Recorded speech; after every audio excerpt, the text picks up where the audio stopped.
ഈശോ മിശിഹായ്ക്ക് സ്തുതിയായിരിക്കട്ടെ. സ്നേഹമുള്ളവരെ, കുടുംബത്തിലേക്ക് ഒത്തിരി അനുഗ്രഹങ്ങൾ കൊണ്ടുവരാൻ ശക്തിയുള്ള ഒരു വചനത്തെക്കുറിച്ചാണ് ഞാനിന്ന് പങ്കുവയ്ക്കുന്നത്. കുടുംബം അനുഗ്രഹിക്കപ്പെടാനായി നിങ്ങൾ എല്ലാ ദിവസവും ഈ വചനം പറഞ്ഞ് പ്രാർത്ഥിക്കണം. വീട്ടിലുള്ള മക്കളും മാതാപിതാക്കളും ജീവിത പങ്കാളിയുമൊക്കെ ദൈവത്തോട് എപ്പോഴും ചേർന്നിരിക്കാൻ നിങ്ങൾ ആഗ്രഹിക്കുന്നുവെങ്കിൽ ഈ വചനം ഇപ്പോൾ തന്നെ മനഃപ്പാഠമാക്കണം. പിന്നെ മക്കളാരും വഴിതെറ്റിപ്പോകില്ല. അവരെപ്പോഴും കർത്താവിൻ്റെ സംരക്ഷണയുടെ കീഴിലായിരിക്കും. എനിക്ക് പേഴ്സണലി ഒത്തിരി ഇഷ്ടമുള്ളൊരു വചനമാണിത്. എൻ്റെ ജീവിതവുമായി ഈ വചനത്തിന് നല്ല ബന്ധമുണ്ട്. എല്ലാ ദിവസവും എപ്പോഴെങ്കിലും എൻ്റെ മനസ്സിലേക്ക് കടന്നു വരാറുള്ള ഒരു വചനം കൂടിയാണിത്. ഈ വചനം ഈശോ എനിക്ക് ഒരിക്കൽ കാട്ടിത്തന്ന വചനമാണ്.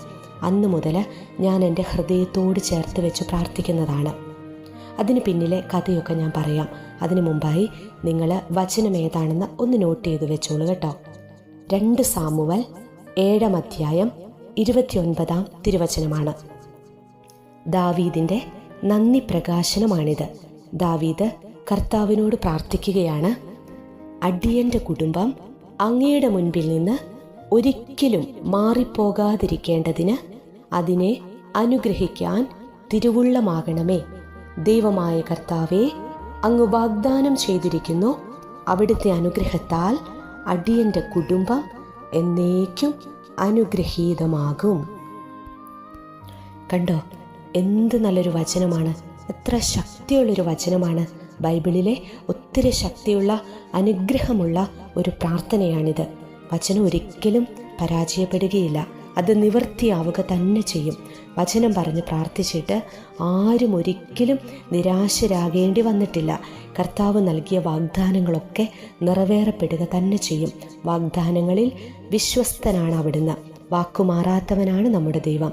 നിങ്ങളെല്ലാ ദിവസവും ഓർക്കുമ്പോഴൊക്കെ ഈ വചനം ഒന്ന് ഏറ്റുപറഞ്ഞ് പ്രാർത്ഥിച്ചേ.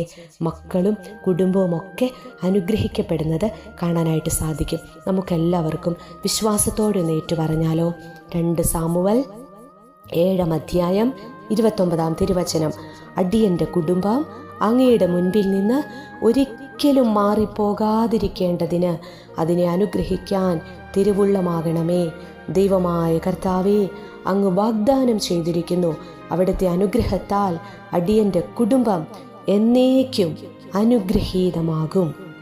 എൻ്റെ ജീവിതത്തിൽ ഈ വചനം നിവർത്തിയായത് എങ്ങനെയാണെന്ന് ഞാനൊന്ന് പറയാം.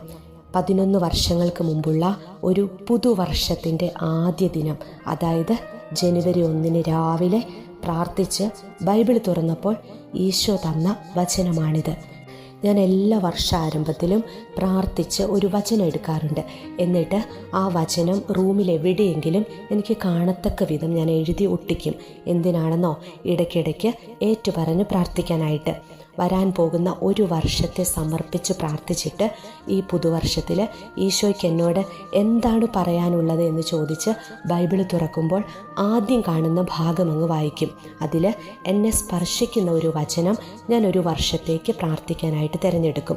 അങ്ങനെ 11 വർഷങ്ങൾക്ക് മുമ്പുള്ള ഒരു പുതുവർഷത്തിൻ്റെ ആദ്യ ദിനത്തിൽ എനിക്ക് കിട്ടിയ വചനമായിരുന്നു ഞാൻ ആദ്യം നിങ്ങളോട് പറഞ്ഞ 2 സാമുവൽ 7-ാം അധ്യായം 18 മുതൽ 29 വരെയുള്ള തിരുവചന ഭാഗങ്ങൾ. ആ ഒരു പാരഗ്രാഫ് വായിച്ചതിൽ എന്നെ സ്പർശിച്ച വചനമായിരുന്നു 29-ാം തിരുവചനം. എന്നത്തെയും പോലെ തന്നെ ആ വചനം എഴുതി റൂമിൽ ഒട്ടിച്ചു. എല്ലാ ദിവസവും ഞാൻ എന്നിട്ട് പ്രാർത്ഥിക്കാൻ തുടങ്ങി. ഞങ്ങൾ കൃഷിക്കാരാണ് കേട്ടോ. കുറച്ച് സ്ഥലമൊക്കെ ഉണ്ട്. റബ്ബറാണ് കൃഷി. വലിയ കുഴപ്പമൊന്നുമില്ലാതെ അത്യാവശ്യം നല്ല രീതിയിൽ ജീവിതം മുന്നോട്ട് പോകുന്ന സമയത്ത് അങ്ങനെ ഇരിക്കുമ്പോഴാണ് റബ്ബറിനൊക്കെ വില ഇടിയുന്നത്. അതോടെ വരുമാനം കുറഞ്ഞു. ഫിനാൻഷ്യലി ഒരുപാട് ബുദ്ധിമുട്ടുകൾ ഉണ്ടാകാൻ തുടങ്ങി. അങ്ങനെ സാമ്പത്തികമായും അതോടൊപ്പം മാനസികമായും ഒക്കെ ഒത്തിരി പരീക്ഷണങ്ങളിലൂടെ കടന്നുപോയ ഒരു കാലഘട്ടമായിരുന്നു അത്. ആ ഒരു സമയത്താണ് ഈ വചനം എനിക്ക് കിട്ടുന്നത്. ഈ വചനം കാണുമ്പോഴൊക്കെ ഞാൻ ഉരുവിട്ട് പ്രാർത്ഥിക്കും. അല്ലാതെ എനിക്ക് ഈശോയെ അത് വേണം ഇത് വേണം അങ്ങനെയൊന്നും ഞാൻ പ്രാർത്ഥിക്കാറില്ല. സാമ്പത്തിക പ്രതിസന്ധിയെ തരണം ചെയ്യാനായിട്ട് എന്തെങ്കിലും ഒരു വഴി തുറന്നു കിട്ടണമേ എന്ന് ഇടയ്ക്കൊക്കെ മനസ്സിൽ ദൈവത്തോട് പ്രാർത്ഥിക്കുമായിരുന്നു, അത്രമാത്രം.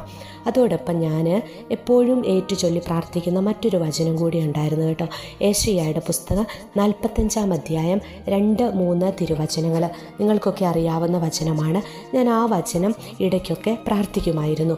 വചനം ഇങ്ങനെയാണ്: ഞാൻ നിനക്ക് മുൻപേ പോയി മലകൾ നിരപ്പാക്കുകയും പിച്ചളവാതിലുകൾ തകർക്കുകയും ഇരുമ്പോടാമ്പലുകൾ ഒടിക്കുകയും ചെയ്യും. നിന്നെ പേര് ചൊല്ലി വിളിക്കുന്ന ഇസ്രായേലിൻ്റെ കർത്താവായ ദൈവം ഞാനാണെന്ന് നീ അറിയേണ്ടതിന് അന്ധകാരത്തിലെ നിധികളും രഹസ്യ ധനശേഖരവും ഞാൻ നിനക്ക് തരും. ഈ വചനം ഇങ്ങനെ ഇടയ്ക്കിടയ്ക്ക്, അത് വർഷങ്ങളായിട്ട് ഞാൻ ഈ വചനം ഇങ്ങനെ പ്രാർത്ഥിക്കുമായിരുന്നു. അങ്ങനെ 10 മാസത്തോളം ഞാൻ ആദ്യം പറഞ്ഞ 2 സാമുവേൽ 7:29 വചനം റൂമിൽ എഴുതി ഒട്ടിച്ചു വെച്ച് ഞാനിങ്ങനെ പ്രാർത്ഥിക്കാൻ തുടങ്ങി. അങ്ങനെ പ്രാർത്ഥിച്ചുകൊണ്ടിരിക്കുന്ന സമയത്താണ് വളരെ അത്ഭുതകരമായി വിദേശത്തേക്ക് എനിക്കൊരു ജോലി ശരിയാവുകയും എനിക്ക് ജോലി കിട്ടുകയും ചെയ്യുന്നത്. അങ്ങനെ പതിയെ പതിയെ ഞങ്ങളുടെ സാമ്പത്തിക ബുദ്ധിമുട്ടുകളൊക്കെ മാറാൻ തുടങ്ങി. മനസ്സിന് സമാധാനവും സന്തോഷവും ഉണ്ടായി. കുടുംബം എല്ലാ വിധത്തിലും അനുഗ്രഹിക്കപ്പെടാൻ തുടങ്ങി. എന്നിലൂടെ എൻ്റെ കുടുംബം മാത്രമല്ല, ഒത്തിരി പേരെ പല വിധത്തിൽ എനിക്ക് സഹായിക്കാനായിട്ടും പറ്റി.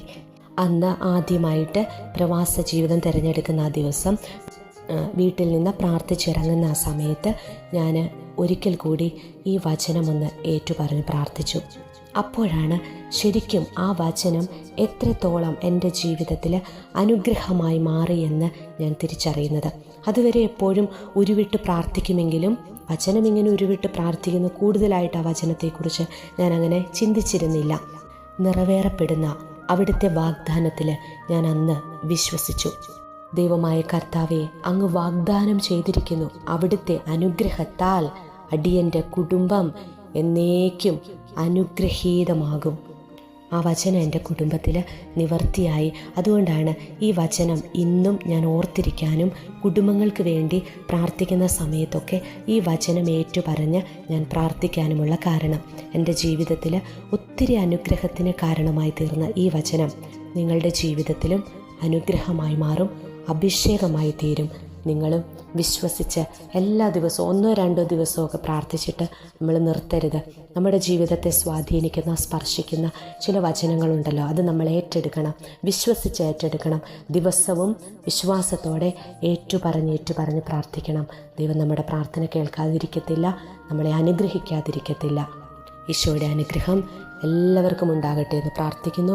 2 സാമുവേൽ 7:29 വചനത്തിൻ്റെ അഭിഷേകം ഇപ്പോൾ കേട്ടുകൊണ്ടിരിക്കുന്ന എല്ലാ മക്കളുടെ കുടുംബത്തിലേക്കും ജീവിതങ്ങളിലേക്കും ഈ വചനത്തിൻ്റെ അഭിഷേകം വ്യാപരിക്കട്ടെ എന്ന് പ്രാർത്ഥിക്കുന്നു.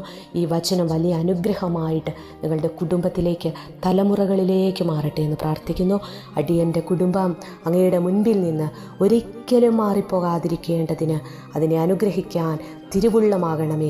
ദൈവമായ കർത്താവേ, അങ്ങ് വാഗ്ദാനം ചെയ്തിരിക്കുന്നു, അവിടുത്തെ അനുഗ്രഹത്താൽ അടിയൻ്റെ കുടുംബം എന്നേക്കും അനുഗ്രഹീതമാകും. ദൈവമേ, അവിടുത്തെ അനുഗ്രഹത്താൽ ഞങ്ങളുടെ എല്ലാ കുടുംബങ്ങളെ സമ്പന്നമാക്കണമേ എന്ന് പ്രാർത്ഥിക്കുന്നു. ആത്മീയവും ഭൗതികവുമായ എല്ലാ അനുഗ്രഹങ്ങളാൽ ഞങ്ങളുടെ കുടുംബങ്ങൾ, ഞങ്ങളുടെ മക്കളുടെ ജീവിതങ്ങൾ എല്ലാം നിറയപ്പെടാൻ ഈ വചനം ഇടവരുത്തട്ടെ എന്ന് പ്രാർത്ഥിക്കുന്നു. ആമേൻ.